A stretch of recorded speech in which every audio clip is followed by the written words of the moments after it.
उससे ऊपर उठाइए। इतनी आसक्ति मत रखिए कि अगर हमारा मन चाहा नहीं हुआ और अनचाहा हो गया तो दिल को बात लगा ली और दुखी होकर बैठ गए। परेशान नहीं होना, आपको वैसे ही रहना है कि जैसे आपकी प्रतिकूलता में भी आप अनुकूल हैं, खुश हैं, प्रसन्न हैं। तो यूं भी वाह वाह और त्यों भी वाह वाह, राजी हम तेरी रजा में। अगर आप ये कह सके जो तुझ भावे साईं भलेकार, तू सदा सलामत निरंकार, तो निश्चित रूप से आनंद में रहेंगे। और अगर आप दूसरों का मूड देखते रहे तो हमेशा दुखी ही दुखी दुखी दुखी, क्योंकि इनका मूड तो ऐसा ही रहना है। अपने आनंद में रहिए। दुखी रहना भी एक स्वभाव, हंसते रहना भी एक स्वभाव, गुस्सा करते रहना भी एक स्वभाव, बात बात में माथा पीटते रहना भी एक स्वभाव, और किसी की भी परवाह न के बेपरवाह होकर आनंद और मस्ती में रहना भी एक स्वभाव। तो चुन लीजिए कौन सा स्वभाव पसंद है। जो पसंद है बस उसी में टिक जाइए और उसी की प्रैक्टिस कीजिए, तो फिर दुनिया आपको दुख नहीं करती। इसलिए समझ में आ जाना चाहिए कि हमारी खुशी दूसरों पर निर्भर नहीं करती, हमारी खुशी हम पर निर्भर करती है। हम स्वयं में आनंदित रहेंगे, स्वयं में खिले रहेंगे और दुनिया से थोड़ा ऊपर उठकर। दुनिया आपके मन में आकर बसती है तो दुखी रहोगे, दुनिया से ऊपर उठकर जियोगे तो फिर आपको कोई फर्क नहीं पड़ेगा, क्योंकि ये तो होगा ही। कुछ भी करोगे, कुछ भी कहा जाएगा जरूर। और अगर आप दुनिया से भाग भाग कर दुनिया के कोने में भी जाके छिप के बैठ गए तो वहां भी कोई न कोई आकर के बोलेगा जरूर, कुछ भी बोल रहे। कितनी परवाह करोगे आप। ध्यान आता है इंडोनेशिया में एक गांव में एक नृत्य के बहुत बड़े विख्यात नृत्यकार अपना कार्यक्रम प्रदर्शित करने के लिए गए। उससे पहले जैसे यहाँ ये छोटे छोटे बच्चे कार्यक्रम दे रहे, तो उस गांव की एक नृत्यांगना युवती वो आई और उसने कहा मैं भी एक आइटम प्रस्तुत करूं। और उसने इतना जबरदस्त कार्यक्रम किया, सारे गांव ने खूब ताली बजाई, सब बड़े आनंदित। लेकिन उसके मन में आया कि मैं ये इतने बड़े विख्यात नृत्यकार हैं, इनसे भी जरा जाकर के आशीर्वाद लूं। उसने जाकर कहा आप बताइए मेरा कार्यक्रम कैसा रहा और मुझे क्या सुधार की जरूरत है। ऐसा ही है, बेकार नहीं, मैं कुछ बन सकते हो, ऐसा ही है, बेकार, कुछ नहीं कुछ नहीं कुछ नहीं, नहीं मेरा कुछ भविष्य है, नहीं ऐसा ही है, बेकार, कुछ नहीं कुछ नहीं।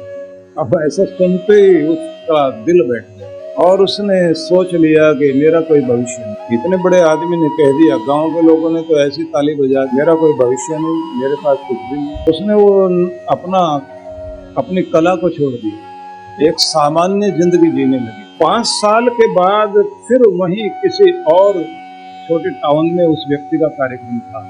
मिलने के लिए गई, पूछा कि क्या कर रहे हो, बोले बस आपने जिस दिन कहा था कि, पूछा कि क्या कर रहे हो, बोले बस आपने जिस दिन कहा था कि, ऐसे ही कुछ नहीं, बस सब बेकार। उस दिन से मैंने अपना काम छोड़ दिया। बोले तो ये तो मेरी आदत है बोलने की, मैं तो ऐसे सबको ही बोलता हूँ। और रही बात तुम्हारे कार्यक्रम की, तो तुम्हारा कार्यक्रम मुझे आज भी याद है और तुम्हारा चेहरा भी याद है।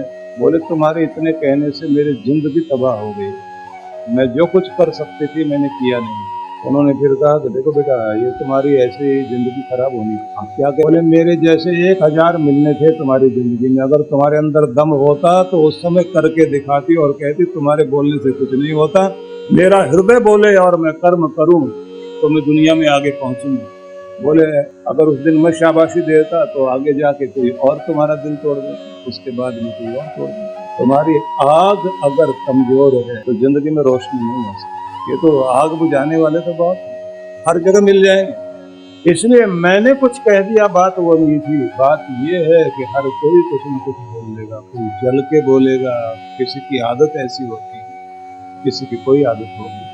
इस दुनिया को जब तक आप अपने दिल में बसा के रखोगे ना, इस दुनिया में कोई ना कोई कुछ न कुछ बोलने वाला मिल जाएगा। और अगर आप में हिम्मत है तो अपनी आग को जिंदा रखिए और आप जहां पहुंचना चाहते हैं उसके लिए कोशिश करिए, आप जरूर पहुंचेंगे। तो अगर आप भजन पूजन करोगे तो आप किसी का कुछ नहीं बिगाड़ रहे, तब भी लोग कहेंगे यहाँ बुद्धि खराब हो गई, कब से माला पकड़ ली। अगर सत्संग में आने लग गए, कहाँ सत्संग में जाने लग गए, और इस उम्र में तो बूढ़े बूढ़े लोगों के लिए हुआ करता है। बूढ़े आदमी को जाते हुए देखे, बोले इस उम्र में कमर भी नहीं हिलती, बैठा भी नहीं जाता, कहाँ सत्संग में जाके बैठो, यही टीवी खोल के देख लिया। कोई भी बोलेगा कुछ भी। हाँ, अगर आप क्लब व्लब में जाने लगे, फिर आप जरूर थोड़े मॉडर्न है और जुआ खेल रहे हो बैठ के, तो आदमी मन मन में जरूर कहेगा देख करके, बहुत बुरा आदमी है, अपना घर खराब करने में लगा हुआ है। लेकिन इतनी हिम्मत नहीं पड़ेगी जाके टोक सके, क्योंकि उसे पता है कि ये गला पकड़ सकता है। इसलिए बुरे आदमी को टोकने के लिए कोई तैयार नहीं है। हर भले आदमी का रास्ता रोकने वाले सब लोग बैठे हुए हैं। इसलिए आप इस दुनिया की परवाह मत करना। अगर परवाह करनी है तो अपने मालिक की करिए और अपनी श्रद्धा के साथ अपना आसन संभालिए, अपनी माला संभालिए, सुबह सुबह बैठ करके अपना नाम जपिए और अपने हृदय को भगवान से जोड़िए और उससे आशीर्वाद मांगो। आशीर्वाद किस चीज का मांगोगे? जो मैं बताने लगा उसे आप ध्यान से सुनेंगे सभी। आशीर्वाद आपको इस बात के लिए मांगना है कि आप अपना एक सपना जो आप पाना चाहते हो, जो होना चाहते हो, जैसे जिंदगी को देखना चाहते हो, जिस ऊंचाई पर आप पहुंचना चाहते हो, उसकी एक स्टोरी बनाओ अपने मन में, एक फिल्म बनाइए और उसे आप फिर खुद ही एडिट करें। एडिटिंग करने के लिए आप उसे रिवाइंड करिए, फास्ट फॉरवर्ड करिए, थोड़ा पीछे चलाओ, आगे चलाओ। अपने मन के अंदर ही आपके जो है वो, जैसे पहले वीसीआर होते थे ना, वीडियो रिकॉर्डर से जैसे आप लोग देखते हैं ना एडिटिंग होती है, तो आपके मन में भी सब ऐसे ही है। आप पीछे अपना सपना ले जा सकते हैं, आगे ले जा सकते हैं। उसमें जहाँ सुधार करने की जरूरत है, सुधार करने के बाद कलाकारी आपको ये करना है, उसको पूरा होते हुए देखो मन ही कि मेरा ये सपना पूरा होगा। जैसे मान लीजिए आप एक घर का सपना देखो, कितना बड़ा, कैसा बना हुआ, 1 मंजिल का, 2 मंजिल का, 3 मंजिल, ऐसी रोड है सामने, कहाँ गेट होगा, कहाँ से आप एंटर होंगे, कहाँ ड्राइंग रूम है आपका, कहाँ किचन है आपकी, कहाँ डाइनिंग हॉल है, कहाँ बेड है, सीढ़ियाँ कहाँ से चढ़ेंगी, फिर ऊपर कहाँ कमरे बने हुए, किसमें कैसा बेड लगा हुआ है, सारी फिल्म देखिए एक एक करके। और फिर आपका परिवार, आपके बच्चे किस तरह वहाँ खुश हैं और आपके घर में लोग आ रहे हैं और बधाई दे रहे हैं, और घर के अंदर एक मंदिर है जहाँ खड़े होकर आप ये कहते हैं, मेरे परमात्मा ये तेरा दिया हुआ प्रसाद है जहाँ हम लोग, तेरी बहुत मेहरबानी भगवान। उस सबको देखो आप, और देखते देखते अपने मन में वो फिल्म चलने दीजिए और उसके बाद कहिए आपकी कृपा से ही सब पाया, और जैसे उसे पा करके आप खुश होंगे वैसे खुश होइए। और उसके बाद भगवान की प्रार्थना करते करते कहिए कि ये मेरा सपना, ये मेरी इच्छा, ये मेरा वरदान जो मैं आपसे मांगना चाहता हूँ, आपको समर्पित करता हूँ भगवान, ये मेरी कामना पूरी करना। और फिर महसूस करना कि आपने अपनी कामना को गुब्बारे की तरह हाथ में लिया हुआ है और उसे आप ऐसे उड़ा रहे हो, ऊपर जमीन पर मत गिराना, ऐसे अर्पित करना कि मैं भगवान के दरबार में अपने प्रभु के पास इसे भेज रहा हूँ, उसके दरबार में जा रही है, उसके ऑफिस में फाइल जा रही है, उसे उड़ने दो। और जैसे ही वो उड़ता हुआ, जैसे आपका ये प्रार्थना पत्र एप्लीकेशन ऊपर जा रही है, तो उस एप्लीकेशन को वहाँ मंजूर होते हुए और उसके बाद अपने मकान के मॉडल को जमीन पर उतरते हुए अनुभव करो और देखो कि जैसे वो बहुत बड़ा सा हो गया और उसका गेट खुल रहा है और आप उसमें एंटर कर रहे हैं। और उसके बाद धन्यवाद धन्यवाद धन्यवाद मेरे मालिक, आपकी कृपा से मेरा सपना साकार हो गया। बस ऐसे देखना शुरू करो और फिर आप समझना आपकी इच्छा पूरी होगी, जरूर निश्चित रूप से होगी, वो मालिक देगा आपको निश्चित रूप से। अब इसमें बीच बीच में आपके मन में आएगा, है तो कल्पना, है तो सपना, है तो ख्याली पुलाव, है तो शेख चिल्ली का सपना। जैसे आपने ये कहना शुरू किया शेख चिल्ली का सपना है, तो इसका मतलब वो बेकार हो। और जैसे आप ये कहोगे कि दुनिया की हर चीज पहले कल्पना में आया करती है, फिर वो कागज पर नक्शा बना करती है, फिर वो जमीन पर बना करता है मकान, और उसके बाद लोग उसमें रहा करते हैं, इसलिए मेरी कोई कल्पना झूठी नहीं है। और फिर जब उसमें भगवान की कृपा जुड़ गई तो साकार होगी, निश्चित रूप से साकार। और जब आप इस सपने को साकार होता हुआ देखते हैं तो एक बात ध्यान रखना, आपके अनकॉन्शियस माइंड में या सबकॉन्शियस माइंड में उस सपने को जाकर फीड होने में 24 घंटे का टाइम अभी सपना बोला, एकदम वो चीज आपके अवचेतन में नहीं बैठ जाएगी। आप बोल रहे हैं तो विश्वास कर रहे हैं, तो वो धीरे धीरे धीरे धीरे वो विश्वास आपके अंदर जाके बैठे। अब उसी को आप रोज देखिए और महसूस कीजिए, उस परमात्मा की कृपा से हर चीज संभव है। मेरा सपना भी पूरा हो, और रात में सोते सोते भी धन्यवाद दिया करो, भगवान कृपा कृपा, धन्यवाद धन्यवाद मेरे प्रभु, आपकी कृपा से मुझे हर खुशी मिली है। आज मेरा ये सपना भी पूरा होने जा रहा है, सब मुझे मिल गया। मैंने मांगा और मिला ही मिला है। देर सवेर हो सकती है लेकिन अंधेर नहीं हो सकती। जरूर कृपा होगी और हो रही है। और बात और, मेरा सपना पूरा होगा नहीं, हो रहा है, मिल रहा है। मैंने मांगा और मांगते ही मिल गया।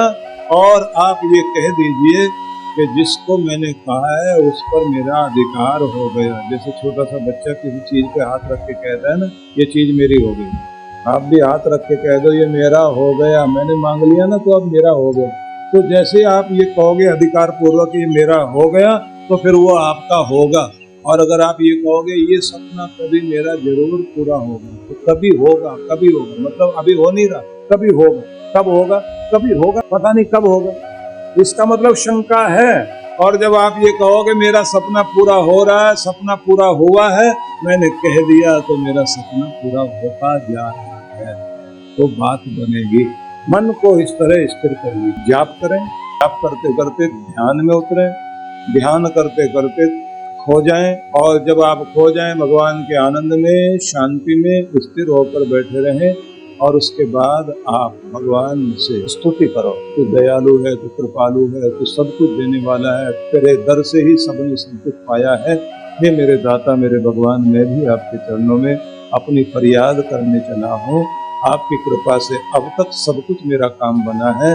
डराने वाली चीजें जरूर सामने आती हैं, लेकिन तेरा नाम लेते ही मेरे सारे डर दूर होते हैं और तेरी कृपा से हर चीज पूरी होती है।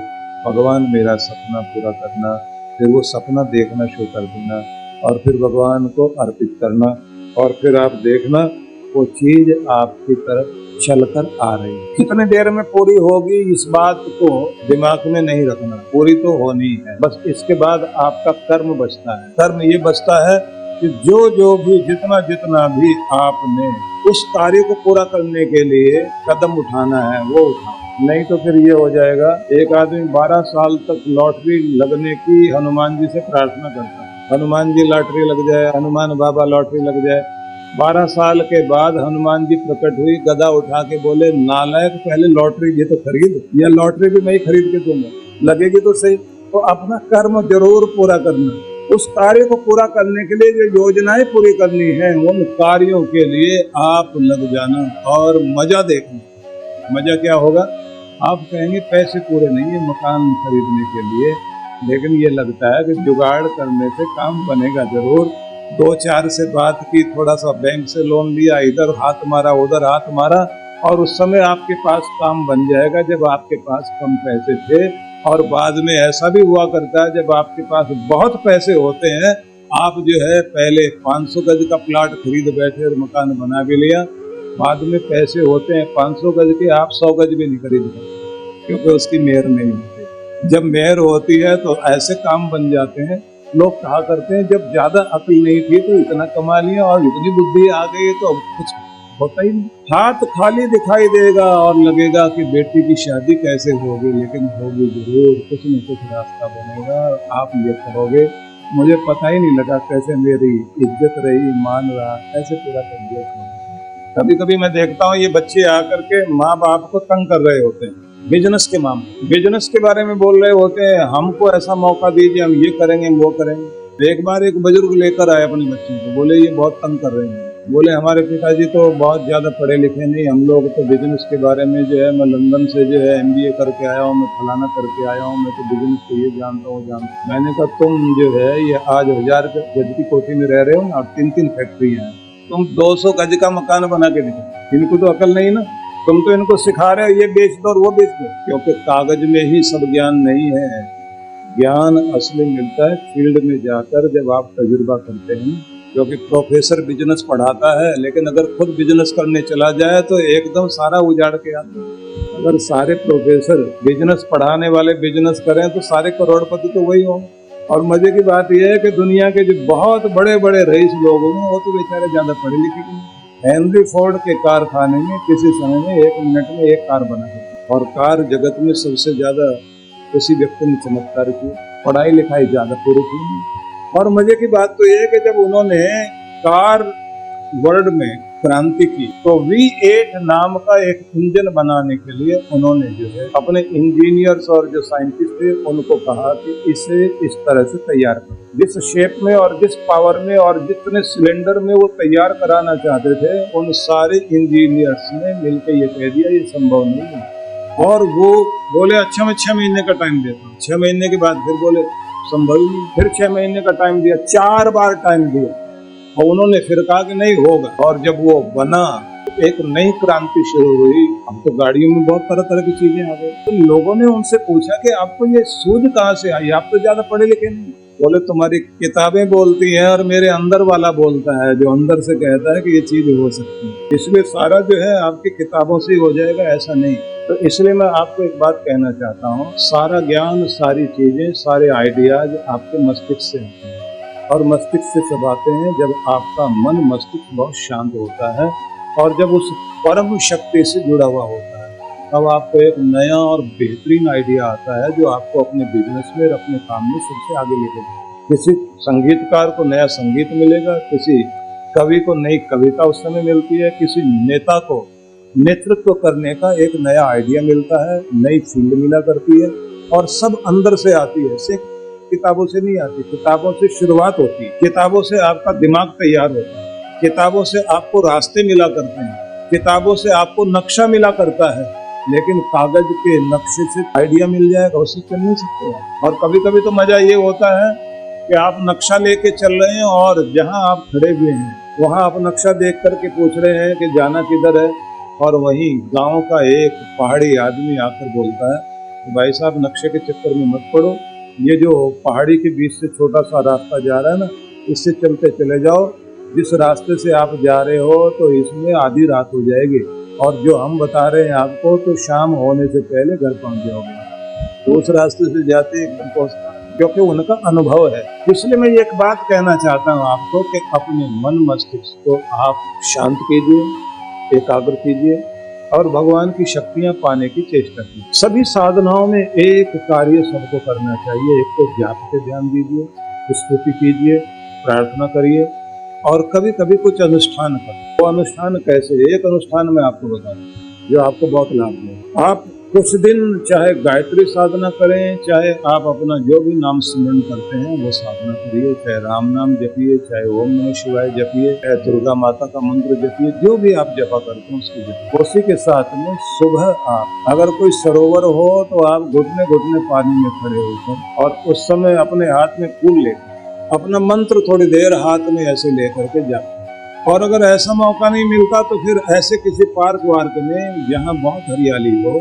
अभी सूरज की किरणें पृथ्वी पर आने लगी हैं, उसी समय आप जाप करते करते और तेजस्विता का ध्यान करें, और फिर दोनों हाथ जोड़कर उस प्रकाश की ओर देखते हुए एक मंत्र बोलें। अब वो मंत्र मैं आपको लिखवा देता हूँ। जैसे सुबह आपको हनुमान जी का मंत्र बताया था ना, जो हनुमान जी का मंत्र बताया था बड़ा पावरफुल मंत्र है। कोई भी मंत्र उतना ही शक्तिशाली होता है जितनी आपकी भावना दृढ़ होती है, जितनी आपकी श्रद्धा भारी होती है।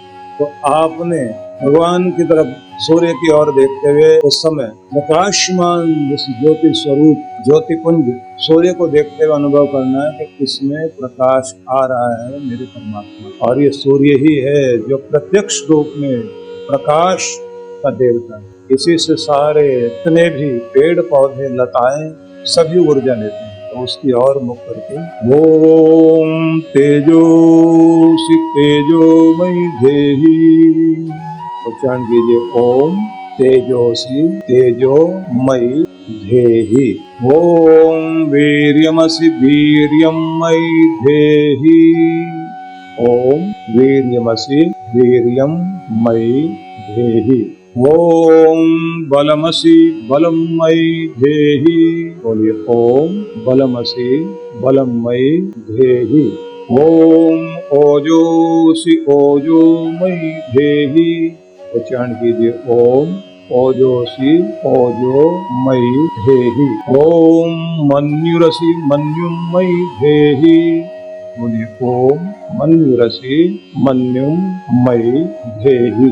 ओम सहोसि सहोमयि धेहि। बोलिए ओम सहोसि सहोमयि धेहि। तो जब आप ये कहेंगे तेजोसि तेजोमयि धेहि, तो कहेंगे हे तेजस्वी परमेश्वर, मुझे तेजस्वी बनाओ। कैसा तेजस्वी? इस सूरज की ओर आंख मिलाकर देखने की किसी की हिम्मत नहीं। मेरे अंदर भी ऐसी तेजस्विता हो, ऐसा प्रभाव हो, देदीप्यमान रहो अपने कार्य में, हिम्मत ना हो किसी की, कोई भी आपको हिला दे।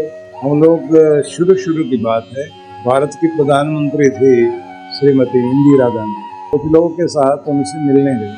मन में सोच रहा है, एक लेडी तो है, इतना प्रभाव, जो सामने जाके बैठे, हम उनकी आंखों की तरफ देख रहे हैं, ऐसा बड़ा प्रभाव था। थोड़ी देर के बाद में एक मिलिट्री के बहुत बड़े शायद जनरल साहब वो मिलने के लिए आए। अब वो बात सीधे पन के खड़े हुए हैं, और जो बात करें कभी सर बोले कभी मैडम बोले, उनको ठीक ढंग से बोलना ही ना है, और जो कहना चाहे आखिर में उन्होंने जो लिखा हुआ था वो पकड़ा है। तो दिखाई ये दे रहा था कि केवल पद पर बैठने का प्रभाव नहीं है, किसी व्यक्ति के व्यक्तित्व में वो बात हुआ करती है। और जब इंदिरा जी ने बांग्लादेश को, पाकिस्तान था बांग्लादेश में, उसके दो हिस्से करके पाकिस्तान के, और नया नाम आ गया बांग्लादेश। उस समय भारत के महान नेता, विपक्षी दल के नेता अटल बिहारी वाजपेयी ने कहा था कि आज इंदिरा में हमें दुर्गा शक्ति का रूप दिख रहा है। अटल जी को एक बहुत अच्छा स्वभाव था कि कैसा भी कोई विरोधी व्यक्ति क्यों ना हो, अगर उसकी कोई अच्छी बात है तो हृदय खोल करके, और कभी किसी से दबे नहीं हो। लेकिन तेज दिखाई देता है व्यक्ति, ये तेज ही है जो आदमी के अंदर गुण पैदा करता है कि किसी कुर्सी पर बैठने के बाद वो कुर्सी जो है कीमती बन जाती है, उसका प्रभाव दिखाई देता है। और किसी आदमी की हालत ये होती है, उसे कितनी भी ऊंची कुर्सी पर बैठा दो और हालत यही हो जाती है कि सब कोई प्रभाव नहीं। जिससे अगर सम्मान मिलता है तो सम्मान हल्का है, और जिसके बैठने से कुर्सी ही सुशोभित हो जाती है तो माना जाना चाहिए कि इस व्यक्ति के अंदर कुछ है। और ये सारी चीजें साज हो या शास्त्र हो या पद हो या शस्त्र हो या घोड़ा हो, जैसा आदमी इसको पकड़ेगा वैसे ये हो जाए।